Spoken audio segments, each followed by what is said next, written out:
Kung may bayabas kayo sa Pilipinas, kami naman dito sa New Zealand ay may apple. Yan. Yan mga idol. Dahil bunga, di ba? Para lang bayabas yan dito. Yan o. Medyo maliliit nga lang.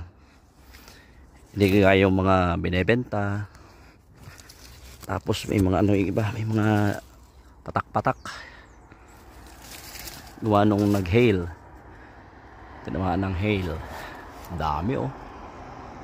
Yan ang bayabas ko rito mga idol. Saucy, di ba?